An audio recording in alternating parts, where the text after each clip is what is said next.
وأنتم مسلمون. وقال النبي صلى الله عليه وآله وسلم: ألا كلكم راع وكلكم مسؤول عن رعيته. صدق الله مولانا العظيم، صدق رسوله النبي الأمي الكريم، ونحن على ذلك من الشاهدين والشاكرين والذاكرين، والحمد لله رب العالمين. سبحانك لا علم لنا إلا ما علمتنا، إنك أنت العليم الحكيم. رب اشرح لي صدري ويسر لي أمري واحلل عقدة من لساني يفقه قولي. सूरज ने दिया अपनी शुआओं को ये पैगाम, सूरज ने दिया अपनी शुआओं को ये पैगाम। दुनिया है अजब चीज, कभी सुबह कभी शाम। दुनिया है अजब चीज, कभी सुबह कभी शाम। दुनिया में हो दुनिया का तलबगार नहीं हो, दुनिया में हो दुनिया का तलबगार नहीं हो। बाजार से गुजर हो खरीदार नहीं हो, बाजार से गुजर हो खरीदार नहीं हो। मकबूल है शाज़ है काबिल तो बहुत है, मकबूल है शाज़ है काबिल तो बहुत है।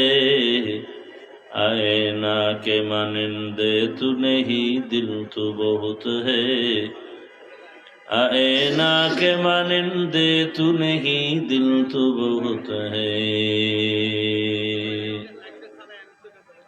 আল্লাহ পাকের দরবারে শুকর যে আল্লাহ পাক আমাদেরকে সুস্থ রেখেছেন, আলহামদুলিল্লাহ। ভাই ভলিউম বাড়াও, মনিটরের সাউন্ড বাড়াও। জীবনের অমূল্য সম্পদ আমাদের সুস্থতা। আল্লাহ আমাদের এই সুস্থতাকে দায়েমান কবুল করেন। তোমার ভলিউম বাড়াইলে কষ্ট হয়? হ্যাঁ,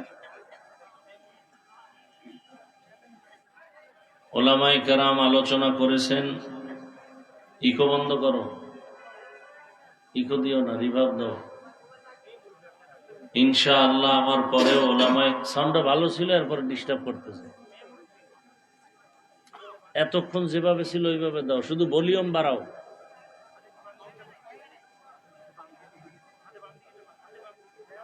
ইনশাআল্লাহ আমার পরে ওলামায়ে হযরত আলোচনা করবেন।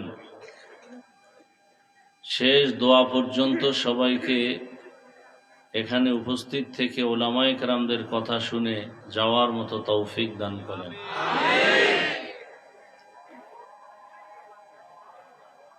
আমি আপনাদের সামনে সংক্ষিপ্ত আলোচনার নিয়তে কোরআনে হাকিমের এক আয়াতে কারিমা, নবীজির একটি হাদিসের অংশ পড়েছি। আয়াত ও হাদিসের আলোকে ইখলাস ও রুহানিয়াতের সমন্বয়ে কিছু কথা বলার মতো, আপনাদেরকে শুনবার মতো আল্লাহ তৌফিক দান করেন। ইয়া আইয়ুহাল্লাযীনা আমানুত্তাকুল্লাহা হাক্কা তুকাতিহ। আল্লাহ বলেন, হে দুনিয়ার মানুষ, মুমিন, তোমরা আল্লাহকে ভয় করো, ভয় করার মতো হক আদায় করে। ওয়ালা তামুতুন্না ইল্লা ওয়া আনতুম মুসলিমুন, এবং তোমরা কেউ মুসলমান না হয়ে মৃত্যুবরণ করিও না। নবীজি বলেন, আলা কুল্লুকুম রাঈন ওয়া কুল্লুকুম মাসউলুন আন রাইয়াতিহি। সাবধান হে উম্মত, তোমরা প্রত্যেকেই দায়িত্বশীল। আল্লাহর দরবারে দায়িত্বের কারণে জবাবদিহিতার কাঠগড়ায় দাঁড়াতে হবে। বেশি পণ্ডিত হইলে এই অবস্থা হয়। কয়জনে চালাও মেশিন হয় না ভাইয়া? সুন্দর সাউন্ডারে কেন তোমরা ডিস্টার্ব করলা? আমি শুধু বললাম ভলিউমটা বাড়াও।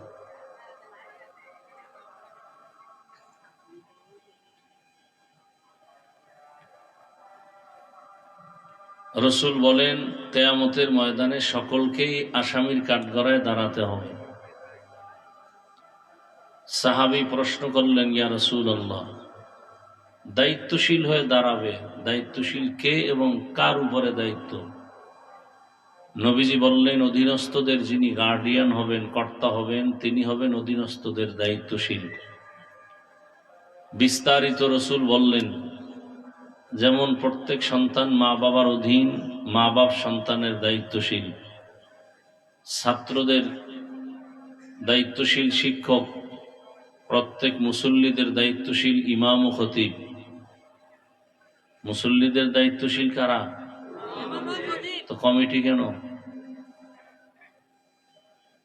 মসজিদে কমিটি নাই? পুরা মুসল্লিদের দায়িত্ব হলো ইমাম ও খতিবদের, তারা দায়িত্বশীল। কমিটি কেন? কমিটি বিল্ডিং এর দায়িত্বশীল, ঘরের দায়িত্বশীল। ঘর সুন্দর করবে, এসির ব্যবস্থা করবে, কার্পেটের ব্যবস্থা করবে, মসজিদ সুন্দরভাবে মুসল্লি নামাজ পড়তে পারে, অল টাইম খোলা রাখবে, পথিক নামাজ পড়তে আসবে, দারোয়ান রেখে দিবে যেন কখনো মসজিদে ইবাদত বন্ধ না থাকে। এখন হুজুরগো দায়িত্ব নেই, সব হুজুরগো দায়িত্ব নিয়ে নিছে কমিটি। ইমামরাও সাইজ করে কমিটি, মুয়াজ্জিনরাও সাইজ করে কমিটি, খতিবরে সাইজ করে কমিটি। আছে না নাই? এখান থেকে যে কবে স্বাধীন হবে বাংলাদেশ আল্লাহ ভালো জানেন।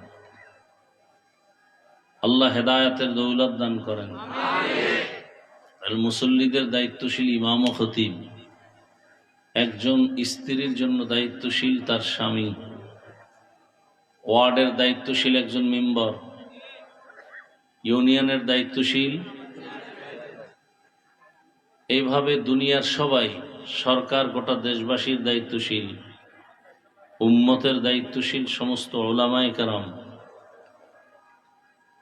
আল্লাহর আদালতে দায়িত্বের কারণে জবাবদিহিতার কাঠগড়ায় উঠতে হবে। ভিন্ন আরেকজন সাহাবী বললেন, ইয়া রাসূলুল্লাহ, আমার অধীনে তো কেউ নাই, মা বাবা ভাই বোন স্ত্রী পরিবার কেউ নেই, আমি একা, আমিও কারো অধীনে নেই, আমার কি দায়িত্ব? নবীজি বললেন, আপনার অঙ্গ প্রত্যঙ্গের দায়িত্বশীল আপনি। আল্লাহ দুটো হাত দিছেন, দুটো পা দিছেন, দুটো চোখ দিছেন, এগুলো আল্লাহ পাক অনর্থক দেন নাই। আল্লাহ পাক এগুলোকে এক একটা কাজের জন্য দিয়েছেন।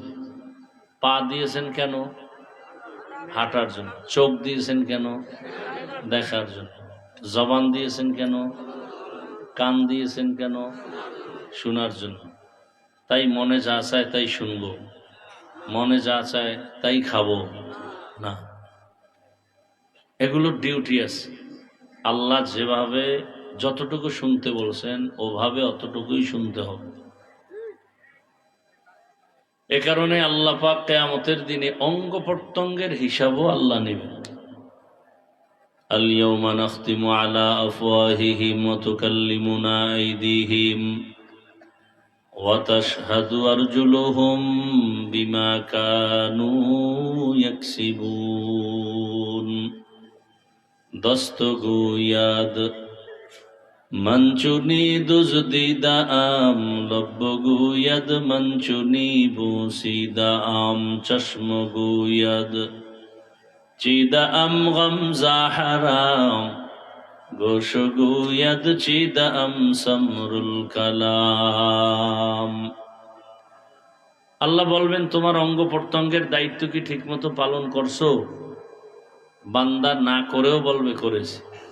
তখন আল্লাহ আসল জবানকে বন্ধ করে হাতকে বলবে কথা বলো। হাত কথা বলবে। আসলে কি হাত কথা বলতে পারে? কি আপনাদের হাত কথা বলতে পারে? পারে না।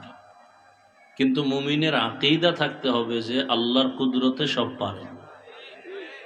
যেটা কোনোদিন সম্ভব না সেটা আমার আল্লাহর কুদরতের দ্বারা সম্ভব। এই কথাটা মনে রাখলে ওলিয়া উলিয়াদের কারামতকে যারা বৃদ্ধাঙ্গুলি দেখায় এই প্রশ্নের জবাব হল হয়ে যাবে।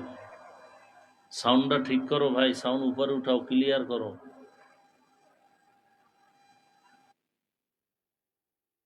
সাউন্ডটা ক্লিয়ার করো।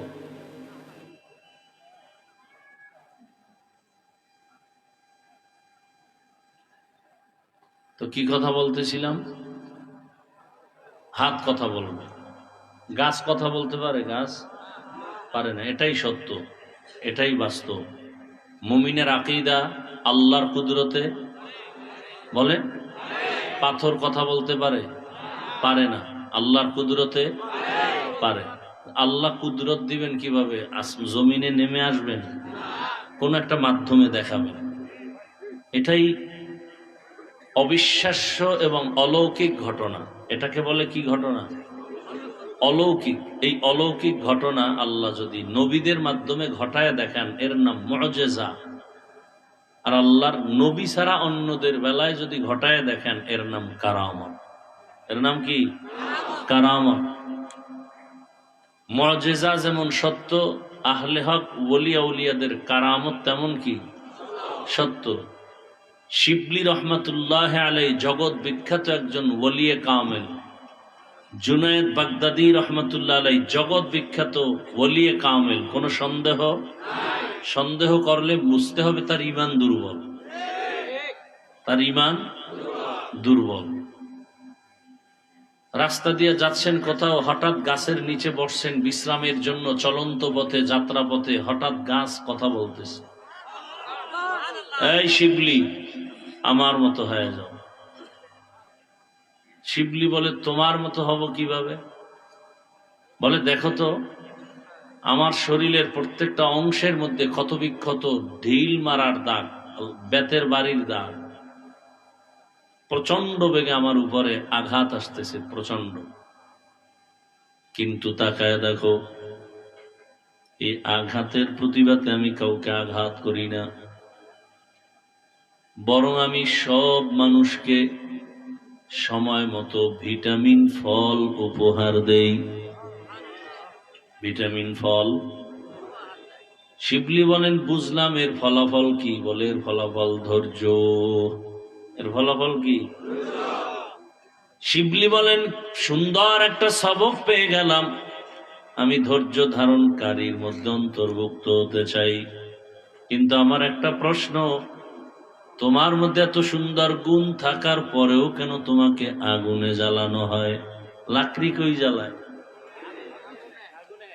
গাছ তোমাকে পরিণাম ফলে আগুনে জ্বালানো হয় কেন? গাছ বলে আমার মধ্যে একটা বদ অভ্যাস আছে। কি সে বদ অভ্যাস? বলে আমি জন্মলগ্ন থেকে উপরে উঠতে চাই, আমারে বাধা দিলে মানি না। এটা আমার অহংকার, আমার ভেতরে এত পরিমাণ অহংকার যে কারণে আমি নত হতে চাই না। শিবলি বলেন দুই সবক পাইলাম গাছের থেকে। এক, ধৈর্য ধারণ করলে ফলাফল ভালো। দ্বিতীয় হলো অহংকারী হওয়া যাবে না, আমি ভাব অন্তরে আনা যাবে না। দুনিয়ার সব অসম্ভব আমার রবের কুদরতে সম্ভব। দুনিয়ার মানুষ বলে এটা অসম্ভব হবে না, বা কথা বলে না, পিপিলিকা কথা বলে না। কিন্তু আমার আল্লাহ পিপিলিকারেও দিয়া কথা বলায় দেখাইয়া প্রমাণ করলেন, এবং সেই কথা একজন নবী শুনছেন, 9 মাইল উপর থেকে শুনছেন। 9 মাইল নিচে গর্তের ভেতরে পিপিলিকা জাতি বাইরে বয়ান করে, ইয়া আইয়ুহান নাবলু দুখুলু মাসাকিনাকুম। জমিন থেকে 9 মাইল উপরে পয়গম্বর সুলাইমান আলাইহিস সালাম সিংহাসনের মধ্যে বসা। নবী সুলাইমান পিপিলিকার আওয়াজ শুনে ফাতাবাসসামা, মুস্কি হাসলেন আর বললেন কুদরতের সিংহাসন মাটিতে ল্যান্ড করো। নিচে নামলো। নিচে স্থির হলো। পিপিলিকার বয়ান নবী তার পরিষদের সবাইকে শুনালেন। ক্ষুদ্রতম একটা পিপিলিকা তার জাতি ভাইকে সতর্ক করে হেফাজতের জন্য, তোমার ক্ষতি হবে আমি চাই না, ঢোকো গর্তের মাঝে। পয়গম্বর সুলাইমান আলাইহিস সালামের সৈন্যবাহিনী আসতেছে। এতগুলো সৈন্য আসলে একটা চাপ আছে, বাতাস, তোমাদের ক্ষতি হয়ে যাবে, তাড়াতাড়ি তোমরা গর্তের ভেতরে ঢুকে যাও। পিপিলিকার বয়ানটা এত মজার যে আল্লাহ কোরআনে উঠায় দিলেন। শুধু তাই না, পিপিলিকার নামে আল্লাহ সূরাও নাজিল করলেন, সূরা নামল। বাসুলাইমা দাদে মুলক সরোয়ারি শুদমতি এ খাতে মশদে ওয়াপরি। রহমতের নবী বলেন, এই পিপিলিকা জান্নাতে যাবে হাসরের মাঠে। কোথায় যাবে? এই পিপিলিকা জান্নাতে যাবে, সব না, এই পিপিলিকা জান্নাতে যাবে। পিপিলিকা তার জাতিবাহীকে সতর্ক করে, নিরাপদে আশ্রয় নাও, তোমার উপরে বিপদ যেন আসতে না পারে। একটা পিপিলিকা তার জাতির জন্য এত দরদ আর মায়া, আশরাফুল মখলুক মানুষের প্রতি এত মায়া নাই। যদি মায়া থাকতো হাদিদ এই পরিণাম ফল হতো না। করতে গিয়া মনে করছে এটা হবে, কিন্তু বিপরীত হয়ে গেল। মনে করছে সততার আওয়াজ বন্ধ করে দাও, কিন্তু আমার মাওলা যদি চান সেটাই হবে। এক হাদি চলে যাওয়ার কারণে এখন তাওহীদ আর সততার আওয়াজ সারা দুনিয়ার মধ্যে জাগরণ হয়ে গেছে। আর হাদি শিখায় গেল, পশু গরু ছাগল টাকা দিয়া কিনা যায়, যারা সততার মানুষ এদেরকে টাকা দিয়া কিনা যায় না। টাকায় তো পশু বিক্রি হয়, যেমন ভোটের আগের রাত্রে কিছু পশু বিক্রি হবে 500 টাকায়, কি সেই টাকা খাওয়ার জন্য তসবিহ গুনতেছে ওই পশুরা। ওরা মানুষ রূপী পশু খায়, পশু না, পশু না, আল্লাহ খায় কি এর পশু, এর থেকেও ওরা শুয়ারের চেয়েও খারাপ, ওরা কুত্তার থেকে খারাপ। ওয়ালাকাদ যারানা লিজাহান্নামা কাসীরাম মিনাল জিন্নি ওয়াল ইনস লাহুম কুলুবুন লা ইয়াফকাহুনা বিহা ওয়া লাহুম আ'য়ুনুন লা ইউবসিরুনা বিহা ওয়া লাহুম আযানুন লা ইয়াসমাউনা বিহা উলাইকা কাল আনআমি বাল হুম আযাল উলাইকা হুমুল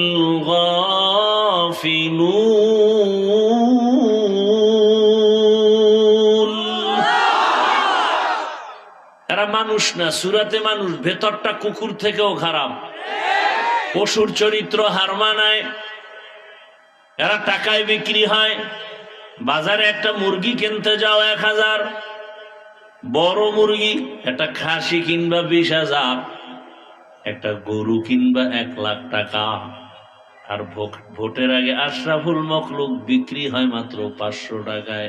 ও বুঝাইতে চায় আমি আসলে দেখতে মানুষ, মূলত আমি কুত্তা শুয়ারের চেয়েও খারাপ।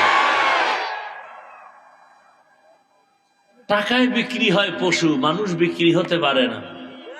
প্রমাণ কি? আমরা মানুষ হতে পারি নাই। হাদি রাস্তা দিয়ে হাঁটে, মানুষ এমনি এসে টাকা দেয়, আর তোরে কেউ টাকা দেয় না। তুই মায়ের টাকা চুরি করো, যুবক, বাবার টাকা চুরি করো, এরপরে না পাইলে দোকানে হামলা করো, ডাকাতি করো, রাস্তায় বন্দুক ঠেকাও, সন্ত্রাসী কর্মকাণ্ড। এই দেশ ভালো হবে কবে? আর পিপিলিকায় জাতি বাইরে কয় বাঁচার জন্য আশ্রয় নাও গর্তে। এজন্যই তো রহমতের নবী বলেন, খায়রুন নাস মান ইয়ানফাউন নাস। ভালো মানুষ তো ওই ব্যক্তি যে অন্যের উপকার করে, ক্ষতি করে না। অন্যের উপকার করে, ক্ষতি করে না, এর নামই তো তাকওয়া। পারলে উপকার করো, না পারলে চুপ থাকো, ক্ষতি করিও না। পারলে প্রশংসা করো, না হয় চুপ থাকো, বদনাম করো না। পারলে নেক আমল করো, না পারলে চুপ থাকো, গুনাহ করিও না। এর নাম তাকওয়া। আল্লাহর রাসূল বলেন, ক্বালান নবী সাল্লাল্লাহু আলাইহি ওয়া আলিহি ওয়াসাল্লাম, ইত্তাকিল মাহারিম তাকুন আ'বাদান নাস। হারাম অবৈধ জিনিস থেকে নিজেরে বাঁচাও, আল্লাহ তোমার মর্যাদাকে অনেক বাড়ায় দিবেন। নিষিদ্ধ জিনিস থেকে বাঁচো। বলে কেমন? বলে চোখ দিয়া দেখো দেখো দেখো, আল্লাহ যা দেখতে নিষেধ করেছেন তার থেকে বাঁচো। স্বাধীনতা নাই, চোখ আছে দেখার জন্য, তার মানে যা মনে চায় তাই দেখবা স্বাধীনভাবে? না, স্বাধীনভাবে জীবন চালানের এই জীবনের কোনো মূল্য নাই। মনে যেমন চায় তেমন চলা, এর নাম স্বাধীন চলা। মনে চায় বিড়ি টানবা টানো, মনে চায় টুপি পরবা পরো, মনে চায় টুপি খুলে ফেলবা খোলো, মনে চায় চুল রাখবা রাখো, মনে চায় রাখবা না কেটে ফেলো। এই স্বাধীন জীবনের কোনো দাম নাই। মনে যেমন চায় তেমন কোন প্রতিষ্ঠান চালাইলেও প্রতিষ্ঠান টিকে না। মনে যেমন চায় তেমন যদি মনের মতো নফসের গোলাম হয়া দুনিয়ার যা চালাবে সে ধ্বংস। এজন্য আল্লাহ সীমাবদ্ধতা দিয়া দিছেন। চোখ দিয়া দেখো, মনের মতো দেখো, তবে বেগানারে দেখবা না। কান দিয়া শুনো, তবে গীবতের আওয়াজ শুনবা না। মনে চায় খাও খাও, কিন্তু হারাম মদের বোতল হাতে নিয়ে মুখে দিও না। মনে চায় তুমি হাঁটো, হাঁটার জন্য আল্লাহ পা দিছেন, তার মানে মসজিদ বাদ দিয়ে মন্দিরে যাওয়া, গির্জায় যাওয়া, মদের আড্ডায় টাসের আড্ডায় যাওয়া, জুয়ার আড্ডায় যাওয়া, এটা হবে না। ইত্তাকিল মাহারিম। কান দিয়া শুনবা, তবে গীবতের আওয়াজ শোনা যাবে না, গালির আওয়াজ শোনা যাবে না। জবান দিয়ে কথা বলো, যত মনে চায় বলো, তবে গালির আওয়াজ দেওয়া যাবে না, গীবত বলা যাবে না, মিথ্যা বলা যাবে না। তেলাওয়াত করো, জিকির করো, এর নাম তাকওয়া। চোখ দিয়ে দেখো, মাকে দেখো সওয়াব, বাবাকে দেখো সওয়াব, বাইতুল্লাহ দেখো সওয়াব, কোরআনটা খুলে দেখো সওয়াব। আল্লাহর কুদরত, জমিন ও আসমান তাকায় দেখো সওয়াব। নবীর জায়গায় ওয়ারাসাতুল আম্বিয়া উলামায়ে কেরাম আছে, তাদের দেখো সওয়াব। হাকিমুল উম্মত, মুজাদ্দিদুল মিল্লাত, শাহ আশরাফ আলী থানবী ফারুকী রাহমাতুল্লাহ আলাইহি আমার দেশে যখন আসছেন, আমার দেশের উলামায়ে কেরাম প্রশ্ন করলেন, হযরত, মা বাবার দিকে মোহাব্বতের নজরে সন্তান তাকালে কবুল হজের সওয়াব, বাইতুল্লাহর জিয়ারতের সওয়াব, কি বাইতুল্লাহর তাওয়াফের সওয়াব, জিয়ারতের সওয়াব, মা বাবার দিকে কে তাকাবে? কিন্তু আমরা যে আপনাদের দিকে তাকাই, ওলি আল্লাহ যারা আউলিয়া, আমরা আপনাদের দিকে তাকাইলে কি পাবো? সন্তান মায়ের দিকে তাকাইলে বাইতুল্লাহর জিয়ারতের সওয়াব পাবে, বাইতুল্লাহ পাবে, হজের সওয়াব পাবে। বাবার দিকে তাকাইলে পাবে। আমরা আপনাদের দিকে তাকাইলে কি পাবো? হাকিমুল উম্মত শাহ আশরাফ আলী থানবী রাহমাতুল্লাহ আলাইহি বলেন, সন্তান মা বাবার দিকে তাকাইলে বাইতুল্লাহ পায়, আর আল্লাহওয়ালার দিকে তাকাইলে মানুষগুলো বাইতুল্লাহর মালিকের পায়। কারে পায়? বাইতুল্লাহর মালিকরে পেয়ে যায়। বলে দলিল নিবা, দলিল। সাহাবায়ে কেরাম প্রশ্ন করলেন, মান আউলিয়া ইয়া রাসূলুল্লাহ, আউলিয়া কারে কয়? রহমতের নবী জবাব দিলেন, ইজা রুউ যুকিরাল্লাহ, তাদের দিকে নজর দিলে রবের কথা স্মরণ হবে, আল্লাহর কথা স্মরণ হবে। আর যে ওলিয়ে কামেল, মুজাদ্দিদে মিল্লাত, মুজাদ্দিদে জামান, এগোর দিকে তাকাইলে যদি দেখেন যে বিড়ি টানার কথা মনে পড়ে, এরম ফিরও আমগো দেশে আছে। এর চেহারার দিকে তাকাইলে মনে হয় আমার দাড়িটাও ফেলে দিই। এত সুন্দর ফির, দাড়ি নাই, মনে হয় লেডিস হয়ে বয়ে রয়েছে জন্ডিসের আকারে। এরা পীর, এরা শুধু পীর না, অলিকুল শিরোমণি, প্রস্রাব করে লয় না পান। এরা মুজাদ্দিদে জামান, আমি বলি এরা আন্তর্জাতিক বেঈমান। আল্লাহ হেদায়াত দান করুন। ভাইরা আমার, দেখেন কত ঝামেলা আমাদের দেশে ধর্ম নিয়ে। একদল পীর মানে না, আবার আর দল পীর এমন লাইনে গেছে যে শিরিকের থেকেও মারাত্মক অবস্থা। তিন অবস্থা প্রত্যেকটা ধর্মের ক্ষেত্রে। একদল বাড়াবাড়ি করে, আর একদল ছেড়ে দেয়, আর একদল মাঝখানে। মাঝখানের দল হক। একদল মারেফত মানে না, ভণ্ড। আর একদল বলে মারেফত আসল, শরীয়ত নাই, ভণ্ড। আউল বাউল ফাউল, ভণ্ড। শরীয়ত নাই, কি মানে? মারেফত।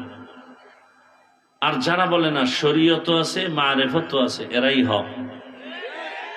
শরিয়াতরা মুকদ্দম দার আকনু, মারেফত আজ শরিয়াত নিসতে বেরু। শরিয়াত হো তরিকত হো তমামি, হकीकत में मुहम्मद की गुलामी। ভাইরা আমার, শাহজালাল ভণ্ড, হ্যাঁ, শাহপরান ভণ্ড, খাজা মঈনুদ্দিন চিশতি আজমিরি ভণ্ড,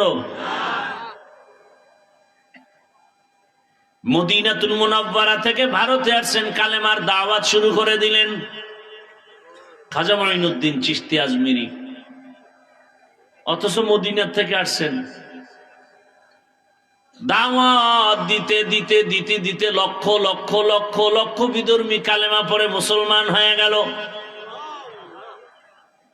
খাজা মঈনুদ্দিন মায়ের কাছে বড় আনন্দ। মা বলে, এত আনন্দ কেন? বলে, আম্মা জান, লক্ষ লক্ষ বিধর্মী কালেমা পড়েছে। মা বলে, এটা তোমার কোনো অবদান না, সব আমি মায়ের অবদান। খাজা মঈনুদ্দিন চিশতি আজমিরি বলেন, এটার মানে কি রে মা?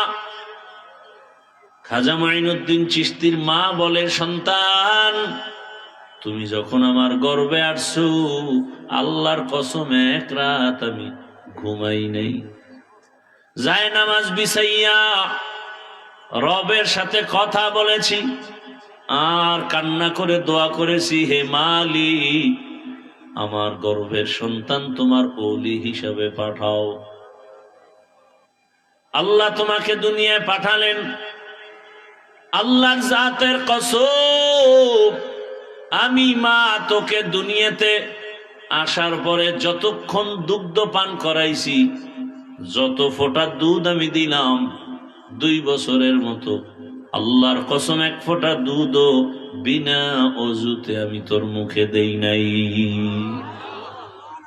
এর সন্তান আল্লাহর কঠিন ওলি হবে না, গাঞ্জাখোর হবে। দুনিয়াতে এমন একজন খাঁটি আল্লাহওয়ালা পাবেন না, যার দাড়ি ছিল না, টুপি ছিল না, নামাজ ছিল না, পর্দা ছিল না।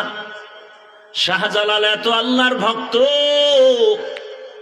জীবনে বিবাহ করেন নাই। আল্লাহর মহাব্বতে এতটাই মশগুল ছিলেন যে বিবাহ করেন নাই। সুন্নতের একটা উল্টা কাজ করেন নাই। অথচ তাদের বহু ভক্ত আছে, চেহারাটা ভাল্লুকের মতো, চুলগুলো উল্লুকের মতো, নামাজ নাই, রোজা নাই, দাড়ি নাই, টুপি নাই, মুসলমান। বয়ানও শুনতেছে অথচ নামাজ পড়ে না। এজন্যই তো আল্লাহ বলেন, ইয়া আইয়ুহাল্লাযীনা আমানুত্তাকুল্লাহা হাক্কা তুকাতিহ, আল্লাহকে ভয় করো, ভয় করার মতো হক আদায় করে। সাহাবায়ে কেরাম বললেন, ইয়া রাসূলুল্লাহ, আল্লাহ যত বড়, ওই পরিমাণ হক আদায় করে ভয় করা যাবে না। আল্লাহ পাক আয়াত নাজিল করে দিলেন, ইত্তাকিল্লাহা মাস্তাতাতুম, হক আদায় করা লাগবে না, বান্দা সাধ্য মতো আমাকে ভয় করো। আর একটা কি, মুসলমান না হয় মরবি না। এক সূরায় কয় জীবনে মুসলমান হব না, মরব না। বলে না, কথা এটা না, তোমার মরণ যেহেতু হবে, পালাবার কোনো সুযোগ নাই। অতএব মুসলমান হইতে দেরি করিও না। মুসলমান হব কবে? মুসলমান তো সবাই আমরা, বলে না। মুসলমান তো ওই ব্যক্তি যে কি বলে, বিনয়ের সাথে আল্লাহর কাছে আত্মসমর্পণ করে। ও আল্লাহ, আমার কোনো মত নাই, তোমার মত আমার মত, আমার কোনো আদর্শ নাই, তোমার হাবিবের আদর্শ আমার আদর্শ, আমি তো তোমার হাবিবের আদর্শের সৈনিক। এরে মুসলমান যুবক, দুনিয়ার কয় টাকা পাওয়ার জন্য স্লোগান দাও আমি মুজিব সৈনিক, কয় টাকার লোভে পড়িয়া পেছনে পেছনে দৌড়াও, মা কোথায় খবর নাই, বাবা কোথায় খবর নাই, বউ কোথায় খবর নাই, সন্তান কোথায় খবর নাই, কয় টাকা পায় রাস্তায় দৌড়াও, রাতে আসো না, টেলিফোন করলে ধরো না, দুইটা নাই তিনটা নাই, বউ টেলিফোন করলে বউকে গালি দাও, কয় টাকার লোভে রাস্তায় ঘুরো। লিখে রাখ, মনে রাখবি, লিখে রাখ, ভুলে যাবে। যেই বন্ধুটারে নিয়ে জীবনটা কাটাইতেছ, একদিন ওই বন্ধু তোমার গলায় ছুরি লাগাবে। শত্রু মারা লাগবে না, জবাব তুমি আর তোমার মাওলার সাথে ডিসকাস করবা। কিন্তু আমার কথা, তুমি তো মুসলমান, মুসলমান হিসেবে কয়দিন রাস্তায় নাইমা স্লোগান দিয়া বলছো আমি মদিনার রসুলের সৈনিক? কয়দিন বলছো বলো? বলা উচিত ছিল না যে আমি রসুলের সৈনিক? দুনিয়ার সবাইকে কিনতে পারো, আমাকে কিনা যাবে না। শামসুল হক ফরিদপুরি রহমাতুল্লাহ আলাইহি বলতেন, আইয়ুব খানের বলেছেন, এই আইয়ুব খান, টাকা দিয়া গরু কিনা যায়, শামসুল হক রে কিনা যায় না। টাকা দিয়া পশু কিনা যায়, আমি আল্লাহর বান্দা, আমাকে কিনা যাবে না। জীবন যাবে, কোনদিন কোন বেঈমানের সামনে মাথা নত করা হবে না। এরে যুবক, রাস্তা দিয়ে হাঁটে আর টাকা আসে, অনর্গল টাকা আসতেছে, তোমারে দেয় কেউ?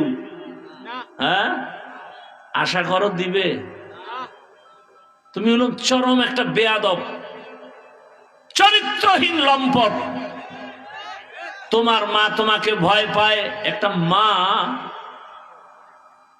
একটা সন্তানকে কখন ভয় করে? সন্তান যখন চূড়ান্ত চরিত্রহীন লম্পট আর বেয়াদব হয়ে যায়। একটা শিক্ষক ছাত্রকে কখন ভয় করে? কোন ছাত্রকে ভয় করে? যেই ছাত্র চরিত্রহীন, চূড়ান্ত বেয়াদব, এমন ছাত্রকে শিক্ষক ভয় করে। কোন সভ্য সন্তানকে মা বাপ কখনো ভয় করবে না। তাহলে আমার সমাজ এখন কোন পর্যায়ে যে মা সন্তানকে কিছু বলতে পারে না, বললেই মাকে গালি শুরু, বেশি কিছু বললে মাকে মারবে, বাবাকে মেরে ফেলবে। সন্তান সেই অবস্থান নিয়ে চলে। শিক্ষক কিছু বললে শিক্ষকের মারবে, আন্দোলন করবে, শিক্ষকের বিরুদ্ধে আন্দোলন। ইসলামে তো এই আদব শিখায় নাই। আল্লাহ হেদায়েত দান করেন। এরে যুবক, ডাক্তার জাকির নায়েক সাহেবকে দুনিয়ার কে না জানে, কে না চিনে? হোমিওপ্যাথিক ডাক্তার, অথচ এত সম্মান। টাকার কারণে না, ক্ষমতার কারণে না, সুন্দর চরিত্র আর নৈতিক আদর্শের কারণে। আমিও চাই প্রত্যেকটা যুবক নতুন স্লোগানে দাঁড়িয়ে যাও, গোটা দেশে আন্দোলনের আওয়াজ দিয়া দাও যে আমরা যুবক, আল্লাহ আমাকে সম্মান দিবেন, রিজিক দিবেন, হায়াত দিবেন। আমি লেখাপড়া করে একটা আদর্শের জায়গায় পৌঁছে যাচ্ছি। জীবনে আদর্শ দিয়া দাঁড়াবো, কারো কাছে মাথা নত করব না। সব যুবক যদি এক লাইনে দাঁড়ায় যাও, এমন কোন মাস্তান নাই, নাস্তিক নাই যে মাথা উঁচু করে তাকায় কথা বলবে। কিন্তু ওই যে তুমি পশু, টাকা দিয়ে তোমার কিনে নেয় ফাঁকে ফাঁকে, তুমি বয়ান শুনতেছো ঠিকই, বাইরে গিয়া বলবা হাফিজুর রহমান সাহেব নির্বাচনে গেছে, শেষ শেষ। এইটা চিন্তা করবা না যে নির্বাচনে গেল কি চায়। আব্রাহাম লিঙ্কনের আদর্শ বাস্তবায়ন করতে চায়, না মাও সেতুনের আদর্শ বাস্তবায়ন করতে চায়, না শেখ মুজিবুর রহমান সাহেবের আদর্শ চায়, না জিয়াউর রহমান সাহেবের, না মদিনার রসুলের? এটা বিশ্লেষণ করে না, এটা করবা না। কি চায়? গত কবে একটা এখানে বয়ান করছি না, এজন্য সুপে আজকে বললাম সাইজা করার হেদিন করে দিছি। কপালে, পাঠার কপালে সিঁদুর লাগে না। কপাল পুড়ে গেলে রসুলের বয়ানেও হেদায়াত হয় না, আর কপাল খুলে গেলে রসুলকে জবাই করতে গিয়েও কালেমা পড়ে। মাত্র 27 বছরের যুবক, নাম কি? নবীকে জবাই করতে গিয়া কি পড়েছে? আর কপাল পোড়া আবু জাহাল রসুলের সাথে থেকে এক প্লেটে খাইয়াও কালেমা পড়ে নাই। 13 বছর রসুলের সাথে ছিল, বয়ান শুনছে, খানা খাইছে, কালেমার বেলা না না না বাতিজা খবরদার, ওই লাইনে আমরা নাই। বুঝেন না কথা? ওটি হইল সাধারণ মূর্খ মানুষ, যারা গ্রামের গরিব, এরা এই জিকির আজকাল লয়ে চলবে। আমরা বড় লোক, আমগো এটি কাম না। মসজিদে ঢুকছে গরু, খাদেমে দিছে দৌড় গরুর উপরে, বেতের বাড়ি। মালিক একাই, মিয়া তুমি গরুরে মারো কেন? গরু কিছু বুঝে? আমারে কোনোদিন দেখছো মসজিদে ঢুকতে? গরু তো বুঝে না, ও ফট করে ঢুকে গেছে। আমি তো কোনোদিন ঢুকি না, আমার তো সে বুঝ আছে। কিরম বেয়াদব নাই? আল্লাহ হেদায়েত দান করুন। ভাইরা আমার, মানুষ হিসেবে থাকেন, মানুষ হিসাবে পরিচয় দিয়ে থাকেন। আপনি ডাক্তার হন, ইঞ্জিনিয়ার হন, কি আল্লাহর জান্নাত পাইতে হলে কি হুজুর হইতে হবে, মাওলানা হতে হবে? এত টেনশন কেন? ডাক্তার হন, ইঞ্জিনিয়ার হন, প্রফেসর হন, ওসি ডিসি এসপি হন, সমস্যা কোথায়? কিন্তু আদর্শ ঠিক রাখেন। আপনি মানুষ, মানুষের আদর্শ ঠিক রেখে চলেন। আপনি কোনদিন পশুর চরিত্রে যেন মোবাইল মানের দরকার কি? আল্লাহ সবাইকে হেদায়েতের দৌলত দান করেন। ভালোবাসেন আপনারা, আমিও আপনাদেরকে দিল থেকেই মোহাব্বত করি, ভালোবাসি। আল্লাহ ভালোবাসাকে দায়েমান কবুল করেন। আপনাদের পাশেই থাকি। আগামী পরশুদিন শুক্রবার 26 তারিখ মাহফিল। আপনাদের এই মাহফিল 5 দিন করলে যেই পেরেশানি আর খরচ, এর আরো 3 গুণ বেশি আমার একদিনের মাহফিলের খরচ। অতএব যাবেন ইনশাআল্লাহ। চিন্তা করে ভাড়া পামু করি কেন? ভোটের আগে পাবেন না, সমস্যা কি? সেদিন তো খাবেন। নিয়ত করেন জুমার নামাজ ওখানে হবে, সকাল 10টায় শুরু হবে, রাত্র 12টা পর্যন্ত জুমার নামাজ মাঠে হবে। যাবেন তো ইনশাআল্লাহ? আল্লাহ সবাইকে কবুল করেন। এটাই তো ভালোবাসা। এখন তো হাত বিছাইলো, আমি হাত ধরি না। 1 নম্বরে কয়জনের সাথে মিলাবো, 2 নম্বরে হাত যারা দেয় এরা রসুলের মোহাব্বতে দেয় না, ছবি তোলার জন্য দেয়। এই 2 কারণে আমি হাত বাড়াই না।